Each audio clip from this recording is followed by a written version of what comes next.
হৃদি ধীর পায়ে শুভ্র রেখে যাওয়া ব্যাগটির সামনে গিয়ে দাঁড়ালো। তার হৃৎপিণ্ডটা তখন কিছুটা দ্রুত স্পন্দিত হচ্ছে। ঠিক কী আছে এর ভিতরে? আলতো করে ব্যাগটা খুলতে তার চোখ জোড়ে বিস্ময়ে বড় বড় হয়ে গেল। ব্যাগের ভিতরে পরম মমতায় ভাঁজ করে রাখা একটি গাঢ় সবুজ রঙের শাড়ি, সাথে মানানসই সবুজ কাচের চুড়ি, সাদা পাথরের চিকন কাচের ঝুমকো আর এক পাতা কালো রঙের ক্লিপ। জিনিসগুলো হাতে তুলে নিতেই হৃদির গলায় যেন ভাষা আটকে গেল। শাড়ির কোমল কাপড় সে দুহাতে ভালো করে পরখ করল, যেন এর প্রতিটি সুতোর বুনন মিশে আছে শুভ্রর কোনো না বলা কথা। মনে পড়ে গেল গত রাতে সেই কথোপকথন। শুভ্র খুব স্বাভাবিক করে জানতে চেয়েছিল তার কাছে কোনো সবুজ শাড়ি আছে কি না। হৃদির ঠোঁটে এক চিলতে মিষ্টি হাসি ফুটে উঠল। সে শাড়িটা বুকের কাছে টেনে জড়িয়ে ধরল, যেন শুভ্রের উপস্থিতির উষ্ণতাটুকু সে অনুভব করতে চাইছে। বিকেল গড়িয়ে পড়লে সাহেরা চৌধুরী নিজ হাতে হৃদিকে শাড়িটি পরিয়ে সাজিয়ে দিলেন। শাড়ির ভাঁজে হৃদির শরীরের গড়ন যেন এক নতুন লাবণ্য পেয়েছে। সে নিজের শ্বাসটা নিজেই সম্পূর্ণ করল।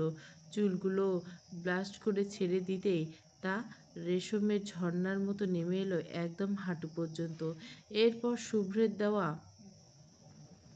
সেই ঝুমকো আর সবুজ চুড়িগুলো পরে নিল। চুলে কালো ক্লিপগুলো দিয়ে এমনভাবে আটকে নিল যেন কোথাও কোনো চুলে এলোমেলো না থাকে। শেষে চোখে গাঢ় কাজল আর ঠোঁটে হালকা লিপস্টিকের ছোঁয়া দেওয়া সে যখন আয়নার সামনে দাঁড়ালো, এক মুহূর্তের জন্য হৃদি নিজের দিকে তাকিয়ে রইল। আয়নায় প্রতিফলিত প্রতিচ্ছবিটা যেন অচেনা, এতটা মায়াবী আর উজ্জ্বল হৃদি নিজেকে আগে কখনো দেখেনি। শুভ্রের দেওয়া এই উপহার আর তার এই নতুন রূপ যেন আজকের বিকেলটাকে এক বিশেষ অর্থ দিয়ে গেল। হৃদি রুমের নিস্তব্ধতায় শুভ্রের অপেক্ষায় বসেছিল। বুকের ভেতরটা কেমন জানি ধুকপুক করছে। সময় যেন কাটছিলই না। হঠাৎ নিচ থেকে পরিচিত গাড়ির ইঞ্জিনের শব্দ কানে আসতে তার প্রাণ চঞ্চল হয়ে উঠল। তাড়াহুড়ো করে ব্যালকনিতে এসে সে নিচে তাকালো, কিন্তু পরক্ষণে তার চোখের উজ্জ্বলতা কিছুটা ম্লান হয়ে গেল। গাড়িতে এটি শুভ্র ঠিকই, কিন্তু চালকের আসনে বসে আছে ঈশান। গাড়ি থেকে নামলে শুভ্রা, অর্থাৎ শুভ্র আসেনি। শুভ্রা ঘরে ঢুকে সবার সাথে কুশল বিনিময় সেরে সরাসরি হৃদির রুমে চলে এলো। হৃদিকে না পেয়ে সে বারান্দার দিকে এগিয়ে গিয়ে যা দেখলো তাতে থমকে দাঁড়ালো।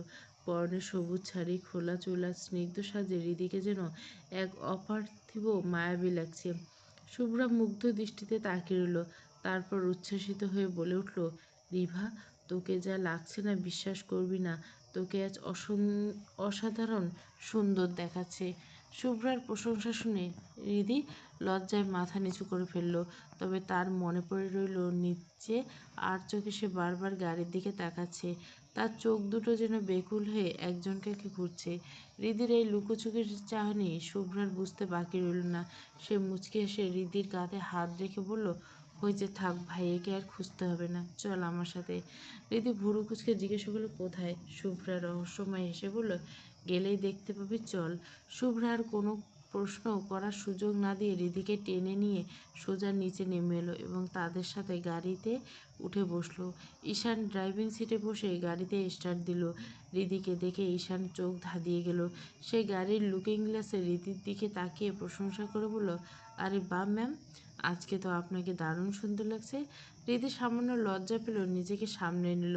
সে ঈশানের দিকে তাকিয়ে হালকা হেসে বলল, ধন্যবাদ, কিন্তু আপনার ম্যামকে আমি ম্যাম নই। বোন ডাকতে চাইলে ডাকবেন, নয়তো ডাকার দরকার নেই। ঈশান একটা বাঁকা হাসি দিল। আয়নায় হৃদিকে একবার তাকিয়ে বলল, ওকে, একে বোনই ডাকবো, এখন রাগ করো না। তবে মনটা একটু খারাপ মনে হচ্ছে, তাই না? হৃদি খানিকটা হকচকিয়ে গিয়ে বলল, এই কথা কেন বলছেন? পাশ থেকে শুভ্রা রহস্যময় হেসে উত্তর দিল, কারণটা খুব সহজ। আমার ভাইয়া তো আসেনি, আর সত্যি বলতে ভাইয়া আসবে না, আর আসলো আজ তোকে আর খুঁজে পাবে না। হৃদি ভুরু কুচকে অবাক হয়ে তাকালো, মানে? শুভ্রা এবার ঝুড়ি থেকে আসল খবরটা বের করলো, মানে এটাই, আমরা সবাই ভাইয়াকে বলেছিলাম ট্রিট দিতে, কিন্তু সে কিছুতেই রাজি হচ্ছিল না। তারপর জানতে পারলাম ভাইয়া আজ তোকে বিকালে কোথাও নিয়ে বের হওয়ার প্ল্যান করছে। ব্যাস, সুযোগ বুঝে আমি আর ঈশান মিলে ভাইয়ার গাড়িটা নিয়ে বেরিয়ে পড়লাম। এখন তোকে নিয়ে অনেক দূরে চলে যাবো, যাতে ভাইয়া তোদের বাসায় গিয়ে তোকে না পায়। শুভ্রার এই পরিকল্পনার কথা শুনে ঈশানের পেটে খিল ধরে যাওয়ার অবস্থা। সে স্টিয়ারিং হাত রেখে হাসতে হাসতে শেষ। অন্যদিকে রিদি পরিস্থিতি বুঝতে পেরে রীতিমতো ঢোক গিলতে লাগলো। মানে এসব কি বলছিস তোরা? গাড়ি থামা, আমি নামবো। শুভ্রা হাত দিয়ে তাকে থামিয়ে দিয়ে বলল, কেন? ভাইয়া ছাড়া বুঝি একটা মুহূর্ত ভালো লাগে না? রিদি গাল ফুলিয়ে অভিমানী তাকিয়ে রইল। তার এই লাজুক অথচ অভিমানী চেহারা দেখে শুভ্রা আরও মজা পেল। রিদি ফিস ফিস করে বলল, বুঝিসই যখন তখন আমাকে এভাবে নিয়ে আসলি কেন? শুভ্রা খিলখিল করে হেসে উঠল, নিয়ে আসলাম এই কারণে, যাতে তোকে না পেয়ে ভাইয়া পাগলের মতো আমাদের খোঁজে এবং শেষ পর্যন্ত বাধ্য হয়ে আমাদের ট্রিট দেয়। দিদি অবাক হয়ে জানতে চাইল, এতে আমার সাথে সম্পর্ক কি? সামনে থেকে ঈশান গাড়ির গতি সামান্য কমিয়ে আয়নায় চোখে চোখ রেখে বলে, সম্পর্কটা অনেক গভীর গুণ।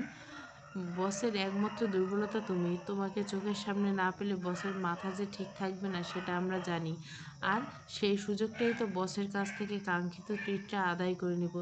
রিদি দীর্ঘশ্বাস পেলে হেসে ফিস করে বলল, কাজটা ঠিক কি করতে হবে? শুভ্রা দৃঢ় গলায় উত্তর দিল, হ্যাঁ করতে হবে। এখন একদম চুপচাপ বসে থাক। রিদি আর কথা বাড়ল না। মন খারাপ করে জানলার কাছে মাথা ঠাকিয়ে বাইরের দিকে তাকিয়ে রইল। মাত্র কয়েক মিনিট আগে যে মনটা ফুরফুরে ছিল, মুহূর্তের মধ্যে তা যেন ভারী হয়ে গেল। শুভ্রার সাথে দেখা না হওয়ার অভিমানে তার চোখের কোণে চিকচিক করে উঠল এক বিন্দু জল। ঈশান লুকিং গ্লাসে রিদির বিষণ্ণ মুখটা দেখে মুচকে হাসল। আর পেছনের সিটে বসা শুভ্রা ঈশানকে উদ্দেশ্য করে একটা লাইক ইশারা করল। দীর্ঘ পথ পাড়ি দিয়ে গাড়ি এসে থামল পাহাড়ের পাদদেশে। চারিদিকে নিস্তব্ধতা, কেবল পাহাড়ের বুক চিরে বয়ে আসা মৃদু বাতাসের শব্দ। তারা তিনজনে গাড়ি থেকে নামলো। রিদি অবাক হয়ে চারপাশটা ঘুরে ঘুরে দেখলো, তারপরে ফ্যাকাশে মুখে শুভ্রার দিকে তাকিয়ে বলল, এই পাহাড়ে নির্জন জায়গায় কেন নিয়ে এসেছিস? ঈশান গাড়ির সাথে হেলান দিয়ে দাঁড়ালো, বুকে দু হাতে ভাঁজ করে বাঁকা হেসে বলল, আমাদের কাজ এখানে শেষ রিদি। এখন বাকিটুকু তোমার। চুপচাপ সামনের পর্দায় হাঁটতে থাকো, সামনে তোমার জন্য একটা সারপ্রাইজ অপেক্ষা করছে। রিদি ভুরু কুঁচকে ইতস্তত গলায় বলে, সারপ্রাইজ মানে? শুভ্রা একটু এগিয়ে এসে রিদির কাঁধে হাত রেখে বলল, এত মানে করিস কেন? একবার গিয়ে দেখলেই তো পারিস কি সারপ্রাইজ। ঈশান রহস্যময় চোখ টিপে যোগ করল, এবার চোখ বন্ধ করো আর নিশ্চিন্তে হেঁটে চলে যাও। রিদি আর দ্বিরুক্ত করল না। শাড়ির কুচি আলতো করে ধরে সে পাথুরে পথ বেয়ে সামনের দিকে এগিয়ে চলল। সবুজ শাড়ির আঁচলে পাহাড়ে হাওয়ায় দুলছে, যেন পাহাড়ের গায়ে এক টুকরো বনলতা হেঁটে যাচ্ছে। শুভ্রা ঈশানের পাশে এসে দাঁড়ালো। দুজনে মিলে তাকিয়ে রইল রিদির চলে যাওয়ার পথের দিকে। শুভ্রা মৃদু স্বরে বলল, ঈশান ভাইয়া, এই মুহূর্তটা আসলে খুব সুন্দর, তাই না? ঈশান আকাশের দিকে তাকিয়ে দীর্ঘশ্বাস ফেলল। শান্ত গলার উত্তর দিল, সুন্দর বললে ভুল হবে। এই এক অন্যরকম অনুভূতি, যা ভাষায় প্রকাশ করা কঠিন। তবে এই সৌভাগ্য সবার হয় না। যারা ভালোবাসা পরাজয় মানে না, তাদের জন্য এই সৌভাগ্যটা হয়। বাতাসটা হঠাৎ স্তব্ধ হয়ে গেল। শুভ্রা আনমনে ঈশানের দিকে তাকালো। পাহাড়ের ঝেড়েও হাওয়ায় তার চুলে জট পাকিয়ে দিচ্ছে। শুভ্রা হঠাৎ বলে উঠল, ঈশান ভাইয়া, আমি না কাউকে ভালোবেসে ফেলেছি। শুধু ভালোবাসি না, অসম্ভব ভালোবাসি। ঈশানের হাসি মুহূর্তে মধ্যে পাথরের মতো স্থির হয়ে গেল। বুকের ভেতরটায় কেমন যেন দুমড়ে মুচড়ে এলো। মনে হলো দম বন্ধ হয়ে আসছে। সে আড়ষ্ট গলায় শুভ্রার দিকে তাকালো। মেয়েটি সামনে পাহাড়ের দিকে তাকিয়ে হাসছে, ঠোঁটের কোণে এক মিষ্টি হাবা। ঈশান আর কোনো প্রশ্ন করতে পারল না। তার কণ্ঠস্বর যেন গলার কাছে আটকে গেল। কিছুটা সময় কেটে গেল ভারী নীরবতায়। শুভ্রা ঈশানের নীরবতাটাকে কিছুটা কৌতুক করে বলল, চুপ করে আছেন যে, মন খারাপ? ঈশান নিজেকে সামলে নিল। সে একটা কৃত্রিম হাসি ফুটিয়ে তুলল, আরে একদমই না, এমনি ইতে এমনি একটু ভাবছিলাম। হঠাৎ শুভ্রা বায়না করে বসলো, ঈশান ভাইয়া, এই পরিবেশটা বেশ সুন্দর, একটা গান শোনাবে? গাড়িতে গিটার আছে, আমি আসার সময় নিয়ে এসেছি। ঈশান হাসলো, কিন্তু বিনিময়ের সাথে বলল, আমি তো খুব একটা ভালো গান জানি না শুভ্রা। মিথ্যে কথা, আপনি গান পারেন আমি জানি। না সত্যি বলছি, আমি একদম পারি না। শুভ্রা গাল ফুলিয়ে অভিমানে মুখ ঘুরিয়ে নিল, ওকে, গান গাইতে হবে না বলে পাহাড়ের ঢালের দিকে হাঁটতে শুরু করলো। হাঁটতে হাঁটতে হঠাৎ ঝোপের পাশে রঙিন প্রজাপতি দেখে সে থমকে দাঁড়ালো। আলতো করে হাতটা বাড়াতে প্রজাপতিটা উড়ে এসে তার আঙুলের ডগায় বসলো। শুভ্রার দুই চোখের তখন আনন্দের ছিলিক। সে আনন্দের মাঝে হঠাৎ বাতাসে গিটারের টুংটাং সুর ভেসে উঠল। সে চমকে পেছন ফিরে তাকালো, দেখল ঈশান গাড়ির সাথে হেলান দিয়ে চোখ বন্ধ করে পরম মমতায় গিটার বাজাচ্ছে। গিটারের সেই সুরের মূর্ছায় বাতাসের হিল্লোলে মিশে ঈশানের পুরুষালী মায়াবী কণ্ঠস্বর শুভ্রার কানে আছড়ে পড়ল। তোর মন পাড়ায় থাকতে দে আমায়, আমি চুপটি করে দেখব আর ডাকবো ইশারায়। রিধি পাহাড়ের বিস্তীর্ণ সেই মাঠের দিকে পা রাখল। ঠিক মাঝখানে পৌঁছাতে তার প্রতিটি পদক্ষেপ যেন জমে গেল। সামনে শুভ্র দাঁড়িয়েছে, কিন্তু তার পিঠটা রিধির দিকে। সে আনমনে আকাশের ঘুড়ি উড়াচ্ছে। শুভ্রর আজকে এই রূপ আগে কখনো দেখেনি রিধি। সাদা ধবধবে শার্ট, ফিটিং কালো প্যান্ট আর পায়ে সাদা স্নিকার্স, মাথার একটা স্টাইলিশ বার্ডানা জড়ানো, আর যার জন্য তাকে ঠিক 18-19 বছরের কোনো টকবকে তরুণ প্রেমিকের মতো লাগছে। রিধির মনের ভিতর কেমন যেন অদ্ভুত এক শিহরণ কেঁপে উঠল। ভাষা হারিয়ে নির্বাক হয়ে দাঁড়িয়ে রইল। কয়েক সেকেন্ড জড়তা কাটিয়ে রিধি ধীরে ধীরে এগিয়ে গেল। নিচু গলায় ডাকলো, শুভ্র ভাই। শুভ্র ঘুড়ির সুতায় টান দিয়ে পেছন ফিরে তাকালো। চোখে মুখে এক অদ্ভুত প্রশান্তি। সে হালকা বলে বলল, বল। রিধি শুভ্রের ঠিক পাশে গিয়ে দাঁড়ালো। তার চোখে মুখে তখনও ঘোর কাটেনি। শুভ্র হাতের ঘুড়িটায় লাটাইয়ের দিকে তাকিয়ে সে অবাক হয়ে জিজ্ঞেস করলো, আপনি ঘুড়ি উড়ান? জানতাম না তো। শুভ্র এক ভুরু নাচিয়ে বাঁকা হাসলো। শান্ত স্বরে বলল, শুধু কি ঘুড়ি উড়াতে দেখলি? আর কিছু দেখিসনি? রিধি চারপাশটা একবার চোখ বুলিয়ে নিল। কোথাও কিছু বিশেষ চোখে পড়ল না। সে কনফিউজ হয়ে বলল, মানে আর কি দেখব? শুভ্রের মেজাজ যেন এক নিমেষে খিচড়ে উঠল। সে দাঁত চেপে বিড়বিড় করে উঠল, শালিকানি। দিদি একটু বুক ফুলিয়ে বলল, আমি কি দেখি নেই, বরং আপনি তো কিছু দেখেননি। শুভ্র অবাক হয়ে ভুরু কুঁচকে তাকালো। আমি কি দেখব? কি দেখার কথা বলছিস? দিদি অবলিয়ে বলল, যা দেখার কথা তা কি আপনি এতক্ষণে দেখেছেন? কি দেখ? শুভ্র বাকি কথাটা শেষ করতে পারল না। তার দৃষ্টি মুহূর্তের মধ্যে রিদির উপর পড়ল। গাঢ় সবুজ শাড়ির, হাতের চুড়ির মৃদু শব্দ আর খোলা চুলে মায়াবী ঝর্ণা। রিদিকে দেখে মনে হচ্ছে আসমান থেকে নেমে আসা কোনো অপার্থিব পরী। শুভ্র তার হাতের ঘুড়ি লাটাইটা একপাশে ফেলে দিয়ে রিদির দিকে স্থির দৃষ্টিতে চেয়ে রইল। সে জানত রিদিকে সবুজ রঙের সুন্দর মানায়, কিন্তু আজকের এই রূপকল্প যে এতটা মোহময় হবে তা তার কল্পনার বাইরে ছিল। শুভ্রের তীব্র ও গভীর চাহনিতে রিদি বেশ লজ্জা পেয়ে গেল। সে আড়ষ্টতা কাটাতে হালকা গলায় কেসে উঠল। শুভ্র তখনও মন্ত্রমুগ্ধের মতো তাকিয়ে বিড়বিড় করে বলল, যান একটু দেখ না। রিদি ভ্যাবাচ্যাকা খেয়ে বলল, আজব, কি দেখবো আমি? শুভ্র মাথা চুলকে হাসল, আমার মাথা দেখবি? রিদির সাথে সাথে শুভ্রের মাথার দিকে তাকালো। দেখলাম এখন। শুভ্র এবার কিছুটা অস্থির হয়ে বলল, প্লিজ যান, আর একটু ভালো করে দেখ, আশেপাশে ভালো করে খেয়াল কর। রিদি চারিদিকে তাকালো। চারপাশে জুড়ে পাহাড়ি সবুজ গাছপালা, দূরে পাখি ডানা ঝাপটানোর শব্দ আর দিগন্ত জোড়া খোলা আকাশ। সে হতাশ গেল বলল, কই, এখানে তো শুধু প্রকৃতি ছাড়া আর কিছুই দেখছি না। শুভ্রের মুখটা অসহায় হয়ে এলে যেন সে কোনো একটা বিশেষ মুহূর্তের অপেক্ষা ছিল, যা রিদি ধরতে পারছে না। সে বলল, আমার দিকে তাকা। রিদি শুভ্র চোখের দিকে তাকাতে সে ঘুড়ির দিকে চোখের ইশারা করলো। রিদি সেই ইশারায় ঘুড়ির সুতোর দিকে তাকাতে তার মুখটা বিস্ময়ে হা হয়ে গেল। বুকের ভেতরটা ধক করে উঠল, যেন হৃৎপিণ্ডের ছন্দে এক মুহূর্তের জন্য থেমে গেল। ঘুড়ির গায়ে উজ্জ্বল রঙে স্পষ্ট বড় বড় অক্ষরে লেখা, I love you Riddhi. Riddhi খুশিতে আটখানা হয়ে শুভ্রের দিকে তাকাতে তার হাসিটা মুহূর্তে মিলিয়ে গেল। তার পাশে শুভ্র নেই। রিদিকে দিক বিদিক তাকাতে লাগলো, লোকটা কোথায় গেল? তার ভাবনার জাল ছিঁড়ে পাহাড়ের চূড়া থেকে ভেসে এসলো শুভ্রের গম্ভীর অথচ আবেগমাখা কণ্ঠস্বর, এই রিদি, এদিকে তাকা। রিদি চমকে মাথা তুলে উপরের দিকে তাকাতে তার চোখ দুটো ছানা বড়া হয়ে গেল। শুভ্র দাঁড়িয়েছে পাহাড়ের একদম শেষ সীমানার খাঁজে, যেখানে এক পা ফসকালে গভীর খাদ। রিদি আতঙ্কিত হয়ে চিৎকার করল, আপনি ওখানে কেন? নেমে আসুন, পড়ে যাবেন তো। শুভ্র উপর থেকে অদ্ভুত গলায় বলল, পড়ে মরে গেলেও কোনো আফসোস নেই রিদি, প্রকৃতির বিশালতার মাঝে নিজের ভালোবাসাকে সমর্পণ করতে গিয়ে যদি জীবন ঝরে যায়, তবে আমি হব ইতিহাসের প্রথম ভালোবাসার শহীদ। রীতি ভুরু কুচকে অস্থির হয়ে বলে, মানে এসব কি পাগলামি করছেন? নেমে আসুন প্লিজ, আমার খুব ভয় করছে। শুভ্র কোনো উত্তর দিল না। সে পাহাড়ের চূড়ায় দু হাত পাখির ডানার মতো প্রসারিত করে দিল। চোখ দুটো শক্ত করে বুকে বুঝে বুক ভরে একরাশ হিমেল হাওয়া টেনে নিল সে।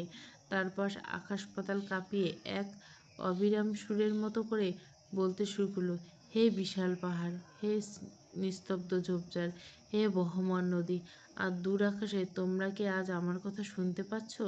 মানুষ তো দামি উপহার আর চাকচিক্যের মোড়কে ভালোবাসা জাহির করে, কিন্তু আমি আজ তোমার বিশালতার সাক্ষী রেখে আমার মনের কথা বলবো। আজ আমি সাইফান শুভ্র চৌধুরী এই প্রকৃতির প্রতিটি ঢুলকানাকে সাক্ষী রেখে আমার ভালোবাসা ঘোষণা করছি। শুভ্র এবার বুকের ভেতর জমানো সবটুকু আবেগ উগরে দিয়ে মাটি গভীর যেন কাঁপন ধরিয়ে চিৎকার করে উঠল, I love you Riddhi, I love you so much. পাহাড়ের প্রতিধ্বনি হয়ে তার সেই ডাক বারবার আশ্রে পড়তে লাগলো উপত্যকায়। সে আবারও চিৎকার করে উঠল, ভালোবাসি রিদি, অনেক অনেক বেশি ভালোবাসি। তুই ছাড়া আমার এই অস্তিত্ব একটা মরুভূমির মতো। কখনো আমাকে ছেড়ে যাস না রিদি। তোকে ছাড়া এই শুভ্রের পৃথিবীর মুহূর্তে ধুলোয় মিশে যাবে। তুই আমার অক্সিজেন, আমার বেঁচে থাকার প্রতিটি কারণ। আমি তোকে ভালোবাসি কথাটা খুব ছোট, কিন্তু তোকে ছাড়া বেঁচে থাকার বড় কঠিন। এই সত্যটা এর চেয়ে অনেক বড়। তুই আমার রক্তে মিশে আছিস, আমার প্রতিটি চিন্তায় তোর দখল। তুই হারিয়ে গেলে আমি নিজেকে খুঁজে পাবো না রিদি। তুই আমার হারানোর পথ, আমার পাওয়ার শেষ গন্তব্য। তুই না থাকলে আমি হয়তো থাকবো, কিন্তু সেই থাকা বা বেঁচে থাকা দুটোর মাঝে তখন যোজন যোজন দূরত্ব থাকবে। শুভ্রের সেই আত্মনাদের ভালোবাসার তীব্রতা পাহাড়ের গায়ে যেন এক অদ্ভুত মায়াজাল তৈরি করলো। হৃদি খুশিতে মুখ চেপে ধরে কেঁদে উঠল। তার কান্নার শব্দ যেন এই নিস্তব্ধ পাহাড়ের প্রতিটি পাথর আর ঝর্ণায় মিশে আছে। কান্নার প্রতিটি ধ্বনিতে মিশেছিল এক দীর্ঘ প্রতীক্ষার অবসান আর গভীর ভালো লাগা। পাহাড়ের চূড়া থেকে হৃদির এই কান্না শুনে শুভ্রের হৃৎপিণ্ড যেন কেঁপে উঠল। সে আর এক মুহূর্ত অপেক্ষা না করে পাহাড়ের ঢাল বেয়ে ঝড়ের গতিতে নিচে নেমে এলো। হৃদির সামনে এসে দাঁড়াতে শুভ্র দেখল মেয়েটা দু হাতে মুখ ঢেকে ফুঁপিয়ে কাঁদছে। সে দ্রুত এগিয়ে গিয়ে হৃদির কাঁধ দুটো শক্ত করে ধরে ব্যাকুল গলে জিজ্ঞাসা করলো, কি হয়েছে হৃদি? কাঁদছিস কেন? আমি কি ভুল কিছু বলে ফেলেছি? কোনোভাবে কি আঘাত পেয়েছিস? হৃদি কোনো উত্তর দিল না। সে তার মুখ থেকে হাত সরিয়ে নিল, কিন্তু কান্না থামার বদলে যেন বাঁধ ভাঙা জোয়ার এসে বেরিয়ে এলো। হৃদি তার সরু হাত দুটো মুষ্টিবদ্ধ করে শুভ্রের প্রশস্ত বুকে দুমদাম কিল ঘুষি বসাতে লাগলো। যেন এই ঘুষিগুলো কেবল আঘাত নয়, শুভ্রের উপর জমে থাকা সব অভিমান আর দীর্ঘদিনের না বলা কথার বহিঃপ্রকাশ। শুভ্র কোনো বাধা দিল না। সে এক জায়গায় পাথরের মতো স্থির হয়ে দাঁড়িয়ে রইল। সে জানে হৃদির এই রাগটা আসলে তার প্রতি চরম ভালোবাসার এক অন্যরকম প্রকাশ। কয়েকটা ঘুষি মারার পর হৃদের হাতগুলো নিস্তেজ হয়ে গেল। সে হঠাৎ শুভ্রের শার্টের কলার আঁকড়ে ধরে ঝাপটা মেরে তাকে জড়িয়ে ধরে শুভ্রের বুকের ভেতর মুখ লুকিয়ে ফেলল। তার কান্নার শব্দ এখন আগের চেয়ে বেশি তীব্র। শুভ্র দুই হাতে হৃদির পিঠটা জড়িয়ে ধরে যেন হৃদিকে তার শরীরের ভিতর বিলীন করে নিতে চাইছে। হৃদির চোখের জল শুভ্রের সাদা শার্ট ভিজে যাচ্ছে, কিন্তু তাতে শুভ্রের কোনো আক্ষেপ নেই। সে শুধু ওর মাথায় হাত বুলিয়ে শান্ত স্বরে বলল, কাঁদ, তুই কাঁদ, যত মন চায় কাঁদ। আমি তো জানি এই জলগুলো কেবল কষ্টের নয়, এগুলো তো আমার প্রতি তোর ভালোবাসার অন্য নাম। হৃদি কাঁদতে কাঁদতে শুভ্রর বুকে মুখ গুজে অস্ফুট এসে বলল, আপনি খুব খারাপ, খালি কষ্ট দেন আমায়। এমন কেউ করে? যদি ওখান থেকে পড়ে যেতেন, জানেন কত ভয় করছিল। বুকের ভেতর কেমন যেন হয়ে গেছিল। শুভ্র হৃদির দু হাত ধরে একটু আলগা করে ওর চোখের দিকে তাকালো। তার চোখ তখন এক অমিল আনন্দ। শুভ্র মৃদু হেসে বলল, আরে পাগলি, ভয় থেকে তো জয় শুরু। আজকে আমার মনটা ভীষণ খুশি, কারণ এতদিনে আমি আমার বুকের ভেতরে জমিয়ে রাখা সবচেয়ে প্রিয় কথাটা, সবচেয়ে বড় আবেগেরটা তোকে বলে দিয়েছি। মনে হচ্ছে আমার বুক থেকে অনেকটা পাহাড় সম ভারী পাথর নেমে গেছে, যেটা আমি এতদিন খুব গোপনে চেপে রেখেছিলাম। আজ আমি সত্যিই খুশি। কথাগুলো বলে শুভ্র খুব যত্নে হৃদির চিবুক ধরে মুখটা সোজা করলো। নিজের হাতে আঙ্গুল দিয়ে হৃদির চোখের জল ভাবতে সে বলল, সারা জীবন তো কেবল গম্ভীর হয়ে কাটিয়ে দিলাম, আজ না হয় একটু অন্যরকম হই। আজ আমি তোর প্রেমিক শুভ্র হয়ে গেলাম। আমি তোকে নিয়ে পুরো শহর ঘুরে বেড়াবো, শুধু পাহাড় নয়, এই শহরের প্রতিটি গলিকে আমি আজ জানিয়ে দেব আমি আমার প্রাণের ভালোবাসাকে খুঁজে পেয়েছি, নিজের করে পেয়েছি। শুভ্র হৃদের হাত ধরে পাহাড় থেকে নেমে এলো। নিচে নামতে দেখলো শুভ্রা আর ঈশান অপেক্ষায় দাঁড়িয়েছে। রিদিকে দেখে শুভ্রা মৃদু গলায় বলল, কি সারপ্রাইজটা কেমন লাগলো? রিদি খানিকটা অভিমান সুরে বলল, তোরা তখন গাড়িতে মিথ্যে কথাগুলো কেন বলছিলি? শুভ্রা খিলখিল করে হেসে উঠল, আরে পাগলি, ওটা তো মজা ছিল, তোকে একটু ঘাবড়ে দেওয়ার জন্য ওই পরিকল্পনা। রিদি আর কথা বাড়ালো না। তারা 4 জন মিলে আবার গাড়িতে উঠল। শুভ্র আর রিদি পিছনের সিটে বসলো আর ঈশান আর শুভ্রা বসলো সামনে। কিছুটা যাওয়ার পর গাড়ি একটা নির্জন অথচ সুন্দর জায়গায় এসে থামলো। ততক্ষণে আকাশ জুড়ে সন্ধ্যার বিষণ্ণ রং ছড়েছে। ঈশান গাড়ি থেকে নেমে শুভ্র আর রিদিকে নামিয়ে দিয়ে শুভ্রাকে নিয়ে আবার তাদের গন্তব্যে চলে গেল। হঠাৎ শুভ্র নিজের পকেট থেকে একটা কালো রুমাল বের করলো। রিদি কিছু বুঝে ওঠার আগে শুভ্র তার চোখ দুটো বেঁধে দিল। রিদি অবাক হয়ে বলল, আরে চোখ বাঁধলেন কেন? শুভ্র হৃদির কানের কাছে মুখ নামিয়ে এলো। তার উষ্ণ নিঃশ্বাস হৃদির গলার কাছে এসে লাগলো।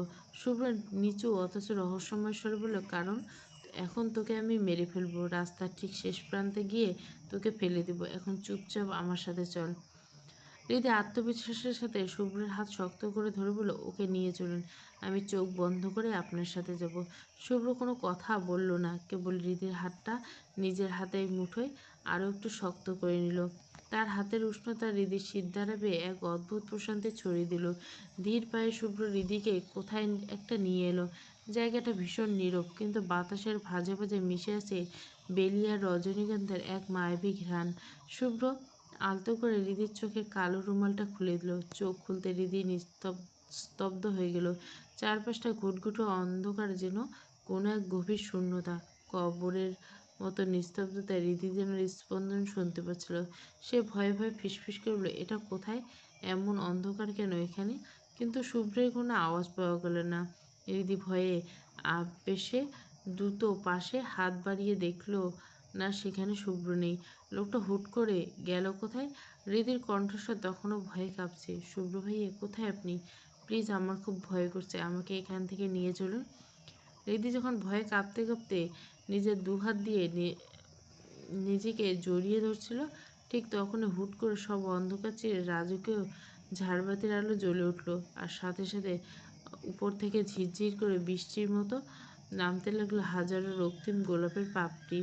সেই আলোর ঝলকানিতে হৃদি অবাক হয়ে সামনে তাকাতে দেখলো, ঠিক তার সামনে হাঁটু গেড়ে বসে আছে শুভ্র। পরনে সেই সাদা শার্ট আর বান্ডানা তাকে আরও বেশি বলিউড সিনেমার নায়কের চেয়ে বেশি মায়াবী লাগছে। শুভ্র ধীরে ধীরে তার পকেট থেকে মখমলের ছোট্ট বাক্সটা বের করলো। হৃদির ঠিক সামনে বাক্সটা ধরে সাবধানে সেটির ঢাকনা খুলল।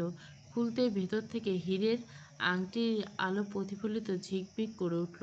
হৃদির চোখের দিকে তাকিয়ে শুভ্র তার বলিষ্ঠ অথচ কম্পিত কণ্ঠে আবেগমাখা গলা বলল, উইল ইউ ম্যারি মি দিদি? হৃদি অবাক হয়ে চারপাশটা দেখল।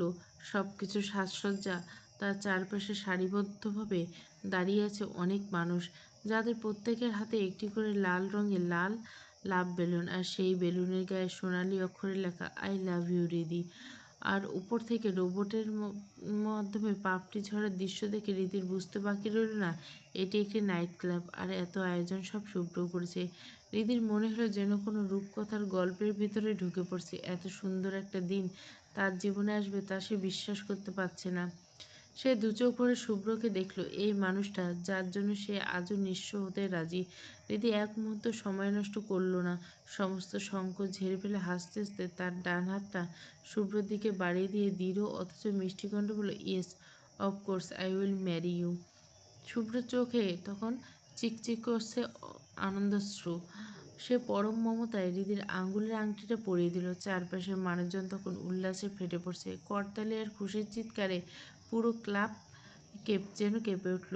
হৃদির আঙুলে হীরের আংটিটা তখন আগুনের মতো জ্বলজ্বল করছে, আর হৃদির চোখের জল আনন্দের ধারায় গড়িয়ে পড়ছে শুভ্রের হাতের উপর। শুভ্র উঠে দাঁড়িয়ে হৃদিকে নিজের বুকে টেনে নিয়ে এলো যেন সমস্ত পৃথিবীর সুখ আজ এই দুজোড়া হৃদয়ের মিলনে এসে থমকে দাঁড়িয়েছে। স্টেজে মাইক্রোফোন হাতে নিয়ে এক তরুণী হাসি মুখে বলল, হ্যালো প্রিয় দর্শকবৃন্দ, সবাইকে আন্তরিক শুভেচ্ছা ও ভালোবাসা। আপনারা সবাই জানেন আজ আমাদের ক্লাবে দুটো হৃদয় একই সূত্রে বাঁধা পড়ছে, সাইফান শুভ্র চৌধুরী আর তার হবু স্ত্রী তাসনিম হৃদি। এই সুন্দর জুটিকে আমরা সবাই আগামী দিনের জন্য অনেক অনেক শুভেচ্ছা জানাই।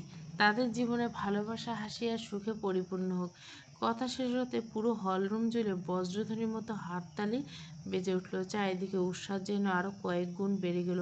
মেয়েটা একটু অপেক্ষা আবার মাইক্রোফোনের সামনে দাঁড়িয়ে বলল, তবে আমি চাই আজকের এই উদযাপন আরও একটু বিশেষ হয়ে উঠুক। তাই আমি অনুরোধ করছি সাইফান শুভ্র চৌধুরী আর তার হবু স্ত্রীর জন্য একটা গান গেয়ে আমাদের শোনানোর জন্য। দেখি আমাদের এই সুন্দর জুটি আজ স্টেজ কাঁপিয়ে দিতে পারে কিনা। আবারও চারপাশে হাততালির ঝড় উঠল। কেউ শীষ দিল, কেউ উল্লাসে চিৎকার করে উঠল। পুরো পরিবেশটা যেন আনন্দ আর উত্তেজনায় টগবগ করে ফুটতে লাগলো। রীতির বুকের ভিতর তখন এক অদ্ভুত অনুভূতির ঢেউ বয়ে যাচ্ছে। এত মানুষের সামনে এত শুভকামনার মাঝে দাঁড়িয়ে থাকতে তার কেমন যেন অবিশ্বাস্য লাগছিল। আনন্দ তার হৃৎপিণ্ডটা দ্রুত স্পন্দিত হচ্ছিল। ঠোঁটের কোনো অজান্তে এক টুকরো হাসি লেগে আছে। মনে হচ্ছিল এই মুহূর্তে যেন তার জীবনের সবচেয়ে সুন্দর মুহূর্তগুলো একটি। কিন্তু ঠিক তখনই হঠাৎ চারপাশে সব আলো নিভে গেল। এক নিমেষে পুরো হলরুম অন্ধকারে ডুবে গেল। হৃদি বিস্মিত হয়ে তাকালো চারপাশে। কিছুক্ষণ আগে যেখানে হাততালি, হাসি আর উল্লাসের শব্দে পরিবেশ মুখরিত, সেখানে হঠাৎ করে অদ্ভুত নীরবতা নেমে এলো। অন্ধকারে দাঁড়িয়ে তার মনে হলো চারপাশে সবকিছু যেন মুহূর্তের জন্য থেমে গেছে। সে বিভ্রান্ত চোখে চারিদিকে তাকাতে লাগলো, বুঝতে চেষ্টা করলো হঠাৎ কী ঘটলো। ঠিক তখনই স্টেজের উপর হালকা আলো জ্বলে উঠল। সঙ্গে সঙ্গে ভেসে এলো গিটারের সুর, আর তার সঙ্গে মিলেমিশে বেজে উঠল মুগ্ধকর এক মিউজিক। রীতি বিস্মিত চোখে স্টেজের দিকে তাকালো, আর পরের মুহূর্তে তার হৃৎস্পন্দন যেন বুক চিরে বেরিয়ে আসতে চাইল। স্টেজের মাঝখানে মাইক্রোফোন সামনে দাঁড়িয়েছে শুভ্র, তার হাতে গিটারে আঙুলের দক্ষতার সাথে তার ছুঁয়ে সুর তুলছে। উপর থেকে নেমে আসলো লাল এলইডি আলোর আভা, আর তার অভাবটি আরও আকর্ষণীয় করে তুলছে। মাথায় বাঁধানো বাডানা, পরনে সাদা শার্ট, দূর থেকে তাকে কোনো সাধারণ মানুষ নয়, বরং কোনো মঞ্চ কাঁপানো রকস্টার কিংবা সিনেমার নায়কের মতো লাগছে। তাকে দেখে দর্শকের মাঝে উন্মাদনা ছড়িয়ে পড়ল। চারদিক থেকে শীষ, হাততালি, চিৎকারের শব্দ শুনতে পেল। ঠিক তখনই হলরুমের সমস্ত আলো জ্বলে উঠল। পুরো পরিবেশ যেন প্রাণ ফিরে পেল। হৃদি মুগ্ধ নয়নে তাকিয়ে রইল স্টেজের দিকে। চোখ সরানোর ক্ষমতাটুকু যেন হারিয়ে ফেলছে। শুভ্র গিটারের তারে আঙ্গুল বুলাতে বুলাতে সুর তুলল, তারপর গভীর আবেগে গেয়ে উঠল, মন তোকে ছাড়া বুঝে না রে, মন তোকে ছাড়া বুঝে না। তার কণ্ঠ, তার উপস্থিতি, তার আত্মবিশ্বাস সব মিলিয়ে পুরো স্টেজ যেন তার দখলে চলে গেল। দর্শকরা মুগ্ধ হয়ে তাকিয়েছে, আর হৃদির নিচে দাঁড়িয়ে অবিশ্বাস্য চোখে দেখছে এই মানুষটাকে যাকে সে ভালোবাসে। হঠাৎ শুভ্রের দৃষ্টি এসে থামল হৃদির উপর। এক মুহূর্তের জন্য আশেপাশের শত শত মানুষ হারিয়ে গেল।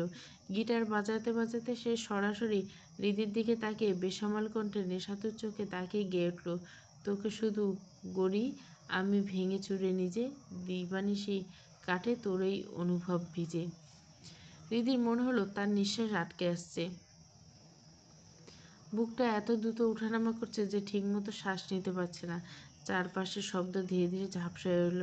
কানে শুধু শুভ্রের কণ্ঠস্বর বাজছে।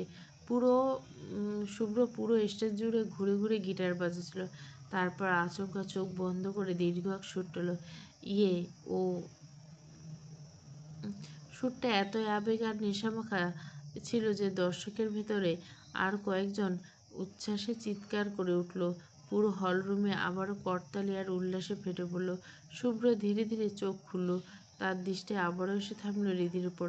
তারপর গম্ভীর অনুভূতিতে ভরা কণ্ঠে গেয়ে উঠল, তোর মাঝে খুঁজি ফিরি জীবনের মানে, মরে যাব দূরে গেলে কভু অভিমানে। কেটে গেছে আরও কিছুদিন। দূর আকাশের নিচে দাঁড়িয়ে থাকা লন্ডন শহরটা আজও নিজের চিরচেনা ব্যস্ততায় মগ্ন। সারি সারি সুউচ্চ ভবন, ঝকঝকে কাচে মোড়া আধুনিক স্থাপত্য, শতবর্ষের পুরনো ঐতিহ্য স্থাপনাগুলো যেন একই শহরে অতীত আর বর্তমানের এক অপূর্ব মেলবন্ধন তৈরি করছে। প্রশস্ত রাস্তার অবিরামে ছুটে চলছে গাড়ির সারি, লাল রঙের ডাবল ডেকার বাসগুলো শহরের ব্যস্ততার মাঝে আলাদা সৌন্দর্য যোগাযোগ করছে। দূরে টেমস নদী শান্ত জলরাশি নগরী কোলাহলের মাঝে এক টুকরো প্রশান্তির ছোঁয়া এনে দিচ্ছে। সন্ধ্যা নামলে হাজারো রঙিন আলো আলোকিত হয়ে ওঠে পুরো শহর, যেন নক্ষত্রগুলি আকাশ ছেড়ে নেমে এসেছে লন্ডনের বুকে। পৃথিবীর অন্যতম আধুনিক ও প্রাণচন এই শহরটির প্রতিটি মুহূর্ত নতুন গল্পের জন্ম দেয়। লন্ডনের অভিজাত এক এলাকায় বহুতল ভবনের সর্বোচ্চ তলার বিশাল অফিস রুমটি তখন অদ্ভুত এক নিস্তব্ধতা বিরাজ করছে। কাচের দেওয়ালের উপর রাতের লন্ডনের আলোয় ঝলমল করছে, কিন্তু সেই সৌন্দর্যে এক বিন্দু যেন ছুঁতে পারছে না রুমের ভিতরে বসে থাকা মানুষটি। চেয়ারে হেলান দিয়ে মাথাটা পেছনে ঠেকিয়ে বসে আছে এক সুদর্শন পুরুষ। তার দুই আঙ্গুলের ফাঁকে ধরা জ্বলন্ত সিগারেট, আর ধীরে ধীরে ধোঁয়া উঠছে, বাতাসে মিলিয়ে যাচ্ছে। চোখ দুটো বন্ধ, মাঝে মাঝে সে গভীর টান দিচ্ছে সিগারেটে। চোখের নিচে স্পষ্ট কালচে দাগ, মুখে ক্লান্তির ছাপ। তাকে দেখলে মনে হবে বহুদিন ধরে ঠিকমতো ঘুম তার চোখে ধরা দেয় না, যেন কোনো অদৃশ্য যন্ত্রণা প্রতিদিন একটু একটু করে তাকে নিঃশেষ করে দিচ্ছে। ঠিক তখনই দরজাটা খুলে ভেতরে প্রবেশ করলে একজন। কয়েক পা এগিয়ে এসে সসম্মানের সঙ্গে পুরুষটির সামনে দাঁড়িয়ে বলে, বাংলাদেশ থেকে বড় সাহেব কল দিয়েছেন, আপনাকে দেশে ফিরতে বলছেন। কথাটা শুনে পুরুষটির মুখের কোনো পরিবর্তন হলো না, চোখও খুলল না, শুধু হাত তুলে ইশারা করলো চলে যাওয়ার জন্য। লোকটা আর কিছু না বলে মাথা নিচু করে বেরিয়ে গেল। রুমে আবারও নীরবতা নেমে এলো। কয়েক মুহূর্ত পর পুরুষটি ধীরে ধীরে চোখ খুলল, তারপর হাত বাড়িয়ে টেবিলের উপর রাখা ফোনটা তুলে নিল। স্ক্রিনে একই নাম্বার থেকে 6টা মিস কল ভেসে এলো। সে জানতো কলগুলো কার, ইচ্ছে করে ধরেনি। কথা বলার মতো মানসিক অবস্থায় ছিল না তার। একটা দীর্ঘশ্বাস ফেলে নাম্বারটিতে কল ব্যাক করলো। দুবার রিং হতে ওপাশ থেকে কল রিসিভ হলো। ভেসে এসলো এক বয়স্ক পুরুষের গম্ভীর স্বর, এখন দেশে আয়, রাস্তা ক্লিয়ার, তোর কেসটা আমি সলভ করে ফেলছি। পুরুষটি ঠোঁটের কোণে ধীরে ধীরে এক বিষাক্ত হাসি ফুটে উঠল। Are you sure? ওপাশ থেকে দৃঢ় উত্তর, হ্যাঁ। নির্বাণ ফিরে আয়, শুভ্রের বিয়ে, ওদের সুগার আমার সহ্য হচ্ছে না। এক মুহূর্তে নির্বাণের ঠোঁটের হাসিটা মিলিয়ে গেল, চোখ দুটি স্থির হয়ে গেল।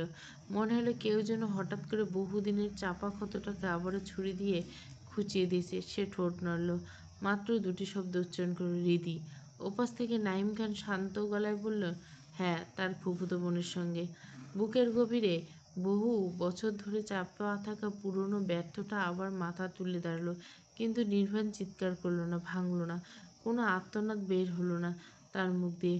শুধু কয়েক সেকেন্ড চুপ করে থেকে জানলার উপরে ছড়িয়ে থাকা আলো ঝলমলে শহরটার দিকে তাকিয়ে রইল। তারপর সম্পূর্ণ শান্ত কণ্ঠে বলল, আমি আসছি। কলটা কেটে যেতেই রুমটা যেন আরো নীরব হয়ে গেল। কবরের মতো করে তাকে এক ছমছমে নিস্তব্ধতায় গ্রাস করলো পুরো ভরকে। নির্বাণ চেয়ারে মাথাটা পুরোনায় হেলিয়ে দিয়ে তীব্র মানসিক ক্লান্তিতে অজান্তে চোখ জোড়া বন্ধ করলো। বুকে তখনও কামারের মতো হাঁপড়ের মতো ওঠানামা করছে। মুখ দিয়ে বেরোচ্ছে দীর্ঘ এক তপ্ত নিঃশ্বাস।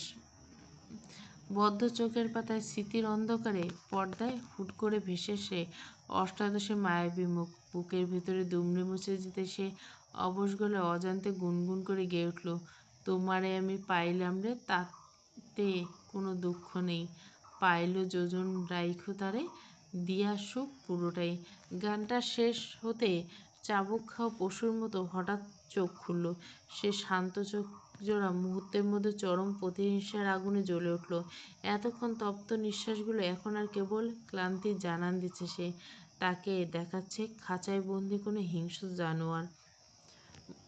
ভেতরে সেই ভয়াবহ আক্রোশ আর ধরে রাখতে পারল না নির্বাণ। বাঘের মতো লাফিয়ে সামনে থাকা সেই থাই গ্লাসে সজোরে ঘুষি মারল। কান ফাটানো শব্দে গ্লাসের কাঁচ ফেটে চারিদিকে ছিন্ন বিচ্ছিন্ন হয়ে গেল। ধারালো কাচের কিছু টুকরো চামড়া কেটে মাংসের ভিতরে ঢুকে গেল গভীর হিংস্রতায়। হাত বেয়ে টপ টপ করে তাজা রক্ত বেরিয়ে পড়ছে, কিন্তু সেই শারীরিক যন্ত্রণা ছোঁয়ার মতো মানসিক অবস্থা এখন আর নেই। সেদিকে সম্পূর্ণ খেয়াল হয়ে সে সামনে টেবিলেটা দু হাতে খামচে ধরে এক পৈশাসিক আর্তনাদ করে উঠল। চিৎকার শেষ হতে পুরো টেবিলে শূন্যে তুলে আছড় মারল। মুহূর্তে টেবিলে শক্ত মেঝেতে আছড়ে পড়ে চূর্ণ বিচ্ছিন্ন চারিদিকে ছড়িয়ে পড়ল। পুরো রুমটা এখন ভাঙা কাচের একটা ধারালো মৃত্যুফাঁদে পরিণত হয়েছে। নির্বাণ দেওয়ালের রক্তাক্ত হাতটা চেপে ধরে দাঁতে দাঁত চেপে হেসে উঠল শুভ্র। I am coming. হেসে নে, আনন্দ করে নে, কারণ যত হাসি তত কান্না। কষ্ট আসলে কী জিনিস এবার তোকে আমি হাড়ে হাড়ে বোঝাবো। চৌধুরী বাড়ি আনন্দের বন্যা বয়ে যাচ্ছে। মানুষের হাসাহাসি কোলাহলে পুরো চৌধুরী বাড়ি খুশিতে মুখর হয়ে যাচ্ছে। আর শুভ্র আর হৃদির গায়ে হলুদ। সকাল থেকে পুরো বাড়িটা একদম নিখুঁতভাবে সাজিয়ে তোলা হয়েছে। এমনকি বাইরের রাস্তাঘাট ঝলমলে মরিচবাতি দেওয়া আছে। আত্মীয় স্বজন অনেকে চলে এসছে, বাকিরা আসবে কাল। সবচেয়ে কাছের মেহমান ইতিমধ্যে হাজির। ঠিক সন্ধ্যার সময় তুর্য আর রিফাত তাদের বাবা মাকে নিয়ে এসে পৌঁছালো। কিছুক্ষণের মধ্যে সবাই হৃদিদের বাড়িতে হলুদ নিয়ে যাওয়া হবে। শুভ্রা, পাখি, মিহি আর তার ফ্রেন্ড চারিদিকে নিয়ে পার্লারে গিয়ে সাজতে। হৃদির বাড়ি থেকে হৃদিকে পার্লারে নিয়ে গেছে। এত কিছুর মধ্যে শুভ্র একেবারে স্বাভাবিক। সে ড্রয়িং রুমের সোফায় নিজের মতো করে ফোন টিপছে। গায়ের উপর জড়ানো একটি নর্মাল কালো প্যান্ট আর পরনে সাদা শার্ট। রিফাতের বাবা, তুর্যের বাবা সোহান চৌধুরীর সাথে কুশল বিনিময় করে কথা বলতে থাকলেন। ইতিমধ্যে ঈশানও সেখানে হাজির। তার গায়ে নীল রঙের শার্ট আর সাদা প্যান্ট। সে সোজা শুভ্রের পাশে এসে বসলো। তারপর আধ চোখে শুভ্রের দিকে তাকিয়ে ফিসফিস করে বলল, বস, আপনার বিয়ে, আর আপনি কীভাবে এত স্বাভাবিক আছেন? শুভ্র ফোনে থেকে চোখ সরিয়ে উত্তর দিল, সো হোয়াট? এখন আমি কি লজ্জায় রুমাল ধরে বসে থাকবো? ঈশান হালকা হেসে বলল, হ্যাঁ, এটাই তো নিয়ম। শুভ্র নাক মুখ কুঁচকে বিরক্তি প্রকাশ করে বলল, ফালতু নিয়ম। এরই মধ্যে পাশে ধপাস করে তুর্য শুভ্রের কাঁধে হালকা ধাক্কা মারল। তারপরে একেবারে পেশাদার গায়কের মতো চোখ বুজে হাতে নাচিয়ে শুভ্রকে শুনিয়ে শুনিয়ে টিটকিরি দিয়ে গেয়ে উঠল, নৈশ সেজে যাব আমি বন্ধুর তোমার বাড়ি, তোমারের সঙ্গে যেদিন পিয়া থাকবে লাল শাড়ি। তুর্যর শেষ লাইনটা শেষ হতে পারল না। সোফায় আর এক পাশে বসে পড়ল রিফাত। রিফাতও যেন তৈরি শুভ্রকে খেপানোর এমন মোক্ষম সুযোগ সে হাতছাড়া করল না। সে তুর্যের পিঠে এক চাপড় বসিয়ে দিল। তার চেয়ে দ্বিগুণ উৎসাহ আর চড়া গলায় তুর্যের মুখের কথা কেড়ে নিয়ে পরের লাইন দুটো গেয়ে উঠল, বিয়ের সাজন সাজিবে, আমার পাশে বসিবে। পুরো ড্রয়িং রুমে তখন বন্ধুদের অট্টহাসি আর হাততালি রোল। ঈশান তখন চুপচাপ বসে দেখছিল, কিন্তু ওদের এমন উন্মাদনা দেখে আর চুপ থাকতে পারল না। শুভ্রর দিকে আর চোখে তাকে চরম দুষ্টুমি ভরা হাসি দিল। তারপর বিড়ালের মতো খামচি কাটার ভঙ্গিতে নাকে হাত দিয়ে অবিকল বাসর ঘরে লাজুক কনের মতো চোখ মুখ খিচে রিফাতকে টেক্কা দিয়ে খিলখিল করে উঠল, আদর দিমু তোমারে বাসরে নিয়া। পরক্ষণে তুর্য, রিফাত, ঈশান তিনজনে মিলে একসাথে তাল মিলিয়ে ড্রয়িং রুমের ছাদ ফাটানো গলায় ফোরাস গেয়ে উঠল, ওগো পরাণের পিয়া, আমার ময়নাটিয়া, বছর শেষে বাড়ি এসে করিব বিয়া। রীতিদের বাড়িতে গায়ে হলুদ নিয়ে যাওয়ার সময় হয়ে গেছে। শুভ্রারা ওখান থেকে চলে এসেছে। পুরো চৌধুরী বাড়ি যেন উৎসবের রঙে রঙিন হয়ে আসছে। সবাই যে যার মতো তৈরি হতে ব্যস্ত। কেউ হলুদের ডালা গুছাচ্ছে, কেউ ফুলের ঝুড়ি হাতে নিয়ে এদিক ওদিক ছুটছে, আর কেউ আবার আয়নার সামনে দাঁড়িয়ে শেষবারের মতো নিজের শ্বাসটাকে দেখে নিচ্ছে। তুর্য আর রিফাত দুজনে হলুদ রঙের পাঞ্জাবি পরে নিছে, দেখতে একদম জমজমাট লাগছে। ঈশানকেও অনেকবার বলা হয়েছে পাঞ্জাবি পরার জন্য, কিন্তু সে বরাবরের মতো নিজের মর্জির মালিক, সোজাসাপটা না করে দিয়েছে, নিজের পছন্দের পোশাক পরে নিয়েছে। অন্যদিকে ড্রয়িং রুমের এক কোণে সোফায় বসে আছে শুভ্র। বসে আছে বলে ভুল হবে, রাগে রীতিমতো ফুটছে, বারবার বড় বড় নিঃশ্বাস এসে, মুখটা এমন গোমড়া করে আছে যেন এখনই কেউ কামড়ে দিবে। কারণটা খুব সিম্পল, তাদের ফ্যামিলির নিয়ম গায়ে হলুদের দিন বর কনে একে অপরকে দেখতে পারবে না। আর সেই মহান নিয়মের বলি হয়ে পুরো পরিবার রিদিদের বাড়িতে চলে গেল। শুভ্রকে রেখে গেছে বাসায়। শুভ্র মেজাজ তখন অলরেডি অফ। তার উপর সকাল থেকে একবারও রিদিকে দেখতে পায়নি। মেয়েটা আজ কেমন করে সেজেছে, কী পড়েছে সেটা দেখতে সুন্দর লাগছে, কিছু দেখতে পাচ্ছে না। ফোন বের করে আবার কল দিল সে। একবার, দুইবার, তিনবার, চারবার, কোনো লাভ হলো না। রিদি ফোন ধরছে না। শুভ্রের চোয়াল শক্ত হয়ে গেল। ফোনটা সোফার উপর ছুঁড়ে ফেলে মাথার চুলে হাত চালিয়ে বিরক্ত গলায় বিড়বিড় করে উঠল, ওকে, ভেরি গুড। আমার ফোন ধরার টাইম নেই ম্যাডামের। আবার ফোন হাতে তুলে স্ক্রিনের দিকে তাকালো। কোনো কল ব্যাক নেই, কোনো মেসেজ নেই।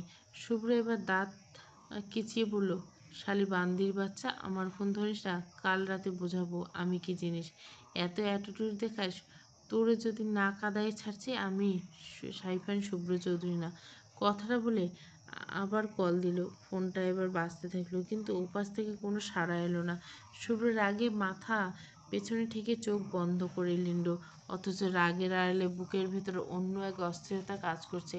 সত্যি বলতে রাগটা হৃদির উপর না, রাগটা এই কারণে যে তার বউটা নিশ্চয় খুব সুন্দর করে সেজে, আর সে দেখতে পাচ্ছে না। আর এই ব্যাপারে শুভ্র একদম টলারেট হচ্ছে না। অন্যদিকে হৃদিকে ঘিরে রেখেছে শুভ্রা, পাখি, মিহি। পার্লার থেকে সাজিয়ে আনার পর যেন চেনায় দায় হয়েছে। পরনে হলুদ রঙের যে সবুজ পাড়ের শাড়ি, সারা শরীর কাঁচা গাঁদা ফুলের আর টকটকে লাল গোলাপের গয়না, মাথার পেছনে নিখুঁত করে বাঁধা খোপা, তার উপর গাঢ় সবুজ ঘোমটা, চোখে টানা কাজল, ঠোঁটে হালকা রং, মুখ ভর্তি লাজুক আভা। অনেকেই বলে বেশি সাজলে সৌন্দর্য চাপা পড়ে যায়, কিন্তু সেই কথা সবার ক্ষেত্রে খাটে না। হৃদিকে আজ এতটাই সুন্দর লাগছে যে আশেপাশের সব মেয়ের মাঝেও যেন আলাদা করে চোখে পড়ে যাচ্ছে, যেন গল্পের বই থেকে উঠে আসা কোনো রাজকন্যা। সুব্রত একের পর এক ছবি তুলেই যাচ্ছে, কখনো হৃদিকে দাঁড় করিয়ে, কখনো ফুলের ঝুড়ি হাতে দিয়ে, আবার কখনো হাসতে বলে। উপর থেকে একের পর এক কল করে যাচ্ছে শুভ্র, কিন্তু শুভ্রা ইচ্ছে করে ধরছে না, শুধু একটু জ্বলাক তার ভাইটাকে। পাখিও ফোনে হাতে ব্যস্ত, নানা অ্যাঙ্গেল থেকে ছবি তুলছে। পুরো বাড়ি সন্ধ্যার আলোয় যেন রূপকথার রাজ্যে পরিণত হয়েছে। চারিদিকে ঝলমলে লাইট, ফুলের শ্বাস, মানুষের কোলাহল, বক্সের শব্দে পুরো উঠান কাঁপছে। ছোট ছোট ছেলেমেয়েরা ইতিমধ্যে নাচানাচি শুরু করে দিচ্ছে। কেউ গান ধরছে, কেউ আবার তাল মেলেছে। তবে এই আনন্দের মাঝে হৃদির মনটা কেমন অস্থির। সারাদিন শুভ্রর সাথে একটা কথা হয়নি। ফোনটা রুমে পড়েছে, আর তাকে ঘিরে সবাই এমনভাবে বসেছে যে একা হওয়ার সুযোগ মিলছে না। হৃদির মুখটা একটু গম্ভীর হতে শুভ্রা দুই গাল টেনে নিয়ে বলল, ওলে আমার ভাবিটা বুঝি মন খারাপ করে বসে আছে, আমার ভাইয়ের সাথে কথা বলতে পারছে না তাই না? পাশ থেকে পাখি ছবি তুলতে তুলতে হেসে ফেলল। এই যে মুখটা দেখ, একদম ধরা খেয়ে গেছে, সারাদিন কথা বলতে না পারে অবস্থা খারাপ। হৃদি লজ্জা পেয়ে মুখ ঘুরিয়ে নেয়।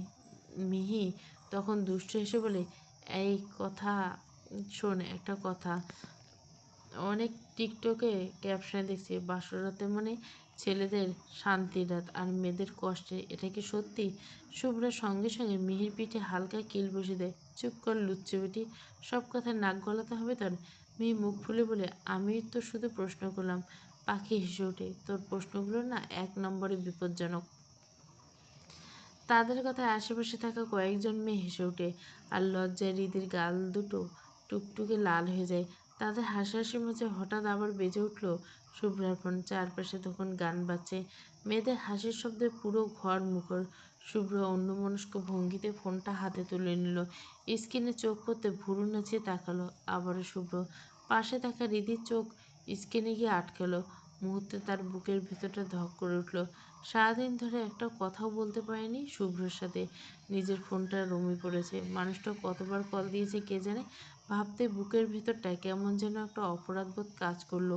সে চুপচাপ শুভ্রার দিকে তাকালো। চোখ দুটো এমনিতে কাজলে ভরা ছিল, তার উপর সারাদিন ক্লান্তি আর অপেক্ষা মিশে ছলছল করে উঠল। কিছু বলল না, কিন্তু তার এই অসহায় চাহনি দেখে শুভ্রা বুঝে গেল মেয়েটা শুভ্রর সাথে কথা বলতে চাইছে। শুভ্রা আর দুষ্টামি করলো না, ঠোঁট কামড়ে কলটা রিসিভ করে কানে তুলল। ওপাশ থেকে সাথে শেষে ভেসে এলো শুভ্রর ভারী, গম্ভীর আর স্পষ্ট বিরক্ত কণ্ঠ, থাপ্পড় চিনিস তুই? শুভ্রা আঁতকে উঠল, ভাইয়া 10 বার ফোন দিচ্ছি, একবারও ধরার নাম নেই, কী করছিলে এতক্ষণ? কথাগুলো বলার সময় শুভ্রর গলায় এমন একটা চাপা রাখছিল যেন সামনে পেলে সত্যি দুটো ঝাড়ি দিত। শুভ্রা শুকনো ঢোক গিলে বলল, ইয়ে মানে ভাইয়া, আসলে ছবি তুলতেছিলাম। ওপাশ থেকে সাথে সাথে উত্তর এলো, ছবি তুলতেছিল, হাত ভাঙা নাকি? ফোন ধরতে সমস্যা কোথায়? পাশে বসা পাখি মুখ চেপে হাসি আটকানোর চেষ্টা করছে। মিহি তো প্রায় গড়াগড়ি খাওয়ার মতো অবস্থা। শুভ্রা আবার মিনমিন করে বলল, সরি ভাইয়া, বাড়ি যায় আগে, তারপর তো সরি বের করতেছি। গম্ভীর গলাতে কথাটা বলে শুভ্র হৃদির ঠোঁটের কোণে অজান্তে হাসি ফুটে উঠল। শুভ্র এবার প্রসঙ্গ পাল্টানোর জন্য তাড়াতাড়ি বলে, আচ্ছা ঠিক আছে, বলো কি দরকার। কয়েক সেকেন্ড নীরবতা, তারপর শুভ্রর গলা আগের চেয়েও ভারী হয়ে গেল। হৃদি কোথায়? মাত্র দুটো শব্দ, কিন্তু শব্দ দুটোর ভিতরে সারাদিনের অপেক্ষা, বিরক্তি আর অস্থিরতা মিশিয়েছে। হৃদির বুকটা আবার ধক করে উঠল। শুভ্র আবার দাঁতে দাঁতে বলল, ওটাকে বল আমার ধৈর্যের লিমিট শেষ হয়ে যাচ্ছে। সকাল থেকে কল ধরছি, ম্যাডামের কোনো খবর নেই। ফোন রুমে রেখে ঘুরতেছে, না ইচ্ছে করে ধরতেছে না, আমি ওটা পরে বোঝাবো।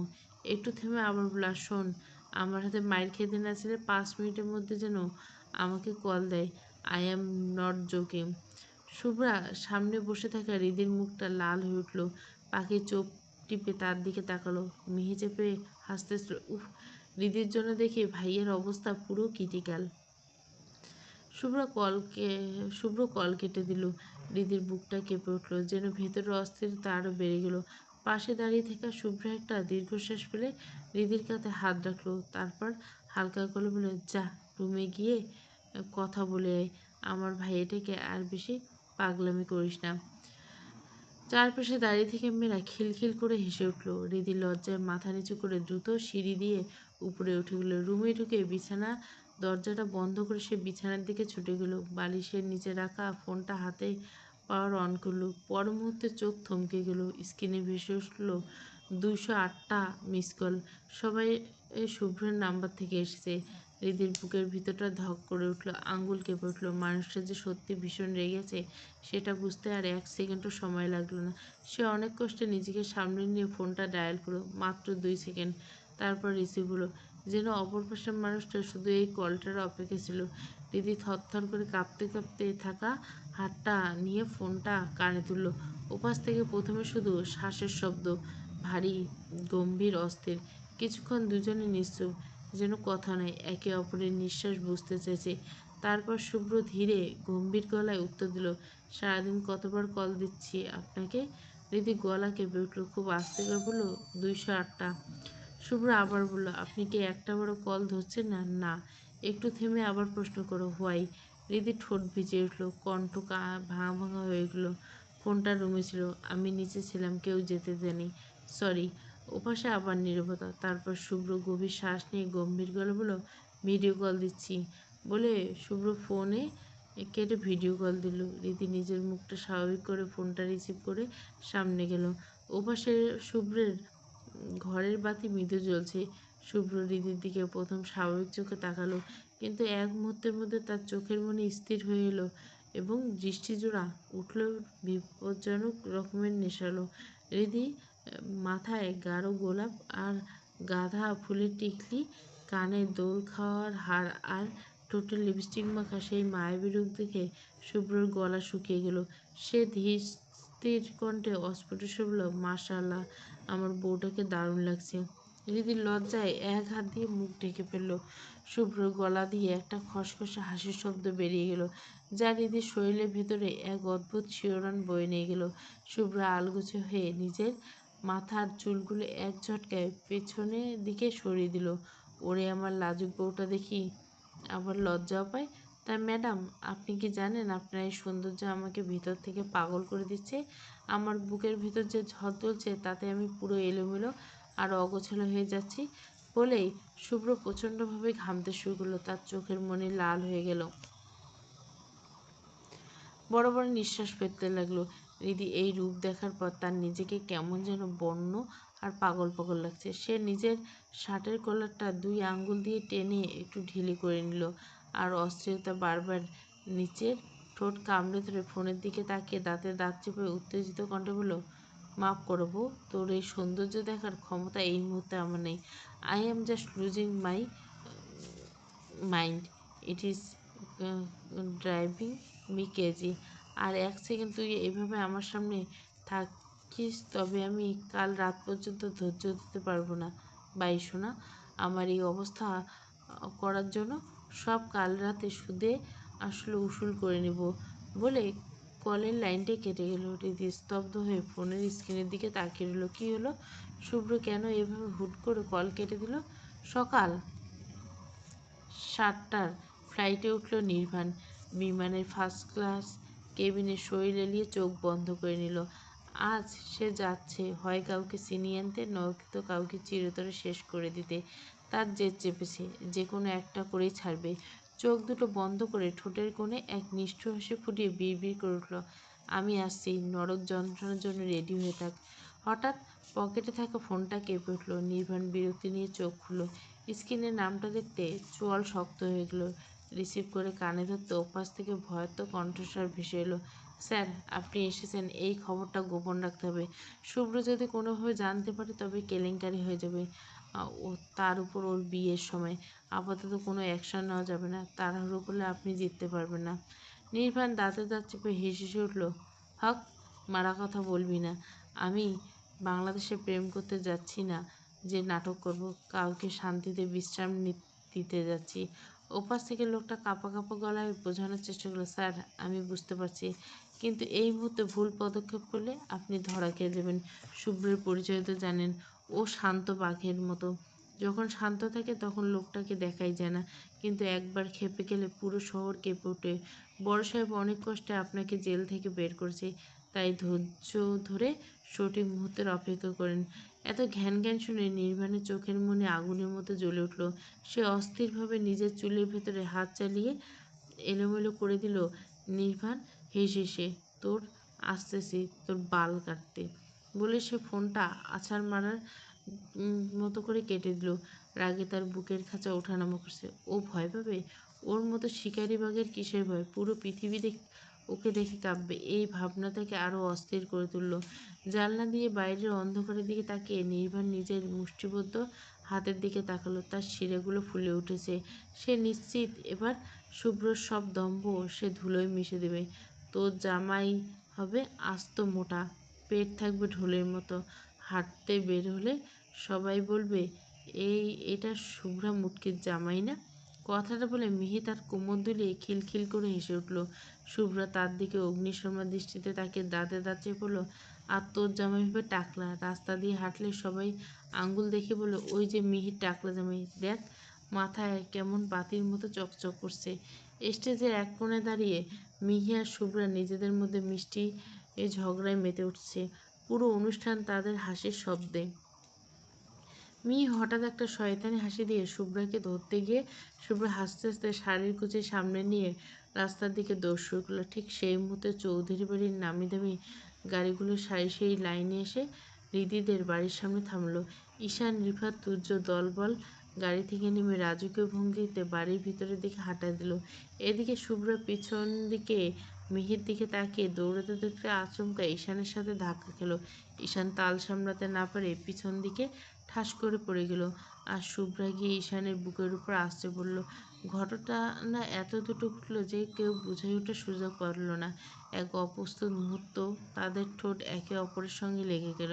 দুজনের শরীর যেন মুহূর্তের মধ্যে অবশ হয়ে গেল। চারপাশে দাঁড়িয়ে থেকে সবাই বিস্মিত চোখে তাদের দিকে তাকিয়ে রইল। শুভ্রা কি ঘটছে বুঝতে না পেরে লজ্জায় লাল হয়ে গেল। তাড়াতাড়ি ঈশানের উপর থেকে উঠে শাড়ির কুচি ধরে প্রায় দৌড়ে বাড়ির ভিতরে চলে গেল। পেছন থেকে রিফাত তুর্য হাসতে হাসতে পেটে খিল ধরে যাওয়ার মতো অবস্থা।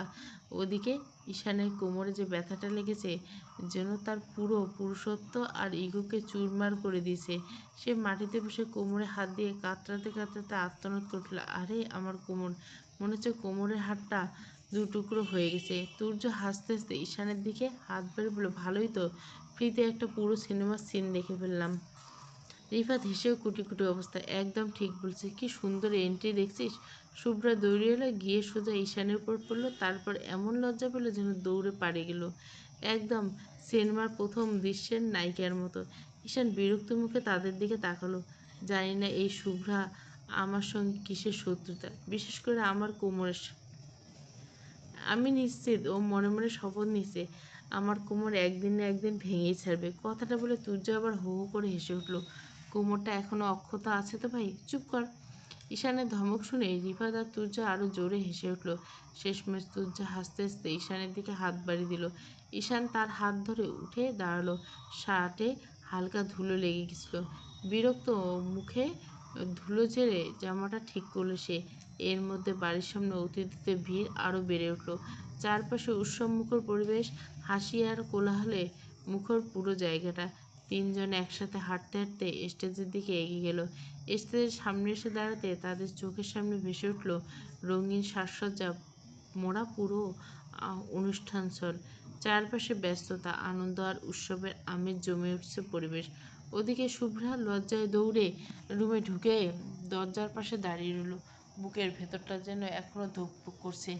এক হাতে বুকের উপর চেপে ধরে দ্রুত শ্বাস নিতে লাগলো। গাল দুটো টকটকে লাল হয়ে গেছে। কিছুক্ষণ আগের ঘটনা মনে পড়তে বুকের ভেতরটা কেমন যেন এক অদ্ভুত অনুভূতি ছড়িয়ে পড়ল। সবকিছু এত দ্রুত ঘটেছিল যে এখনো বিশ্বাস হচ্ছে না। ভাবতে সারা শরীর কাঁটা দিয়ে উঠল। এদিকে রিদি আয়নার সামনে দাঁড়িয়ে নিজের শ্বাসটা শেষবারের মতো দেখে নিচ্ছিল। হঠাৎ শুভ্রাকে এভাবে হাঁপাতে হাঁপাতে রুমে ঢুকতে দেখে অবাক হয়ে তার দিকে এগিয়ে গেল। কি হয়েছে তোর? এভাবে কুকুরের দৌড়ানি খাওয়ার মতো দৌড়ে আসলি কেন? শুভ্রা দ্রুত নিজেকে স্বাভাবিক করার চেষ্টা করলো। মুখের অস্থিরতা লুকিয়ে জোর করে একটা হাসি এনে বলে, কিচ্ছু হয়নি, পরে বলবো, এখন চল, তোর জন্য হলুদ চলে এসেছে। রীতি সন্দেহ ভরা চোখে কয়েক সেকেন্ড তার দিকে তাকিয়ে রইল, কিন্তু আর কিছু জিজ্ঞাসা করার সুযোগ পেল না।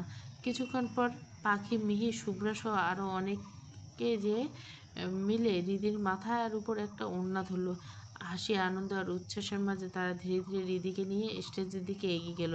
এদিকে স্টেজে একপাশে দাঁড়িয়ে ঈশান, তুর্য, রিফাত আড্ডায় মশগুল।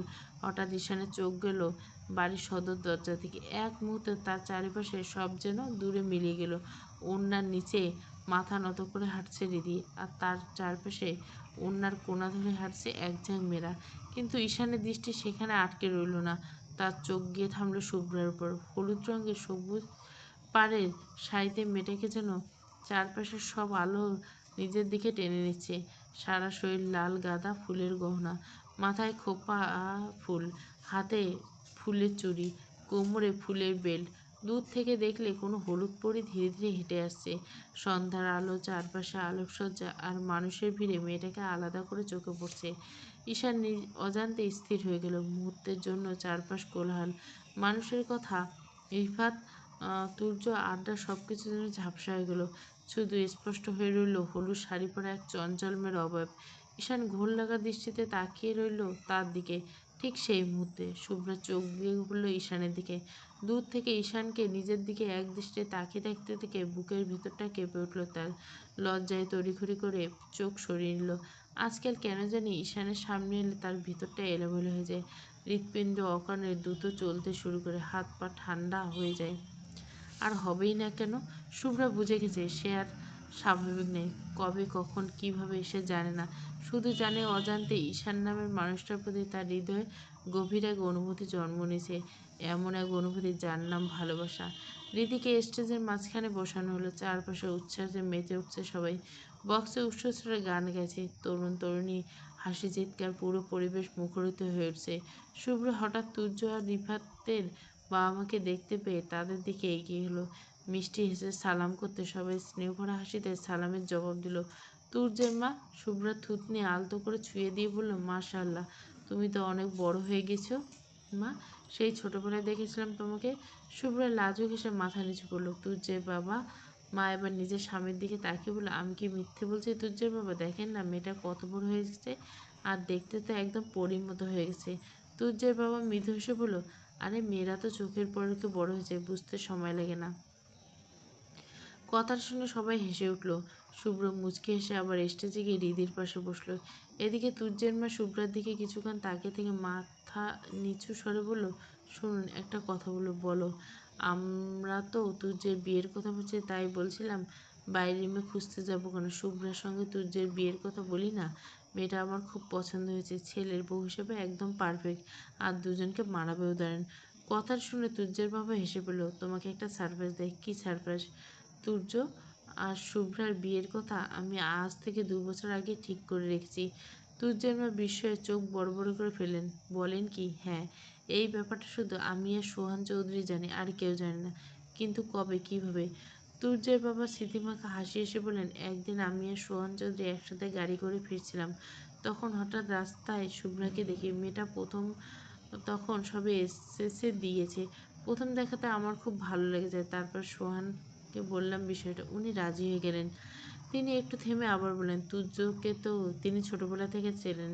ছেলের স্বভাব চরিত্র পরিবার সবই জানা। আর শুভ্রা তুর্যকে ছোটবেলা থেকে চেনে। তাই দুজনকে নিয়ে আমার কোনো দ্বিধা ছিল না। তুর্যের মা এবার একটু বিস্মিত মুখে তাকিয়ে রইল। তুর্যের বাবা হেসে বললেন, আজ তোমাকে কথাটা বললাম, কিন্তু দেখো নিয়তির খেলা কেমন। আমি বলার আগে মেয়েটা তোমার পছন্দ হয়ে গেল। তুর্যের মা যেন আকাশের চাঁদ হাতে পেল। চোখে মুখে খুশির ঝিলিক ফুটে উঠল। তিনি উচ্ছ্বসিত করে বললেন, আপনি জানেন না কি বড় সারপ্রাইজ দিলেন আমাকে। আমি আমার ছেলের বউ হিসেবে শুভ্রাকে চাই। যত তাড়াতাড়ি সম্ভব ব্যবস্থা করুন।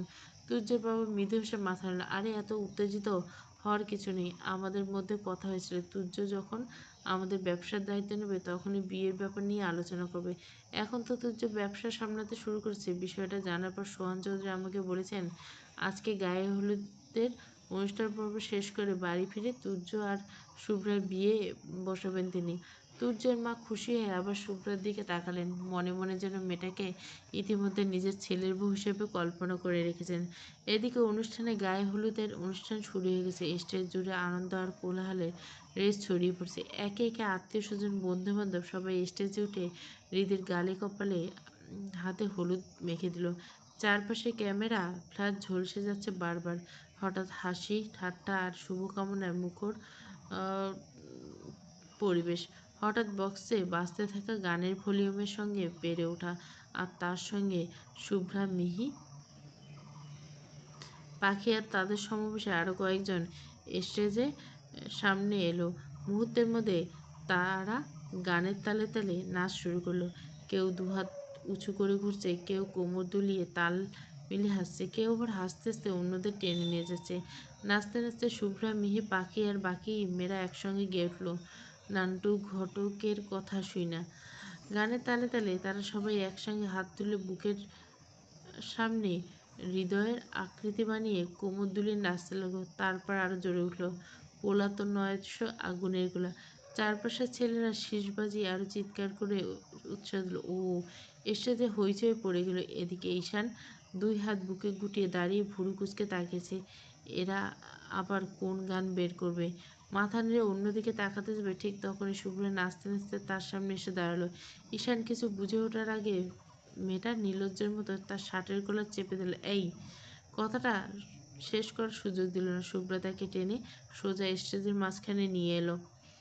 চারপাশে মুহূর্তে হৈ হৈ পড়ে গেল। রিফাত আর তুর্য হাসতে হাসতে দ্বিগুণ হয়ে গেছে।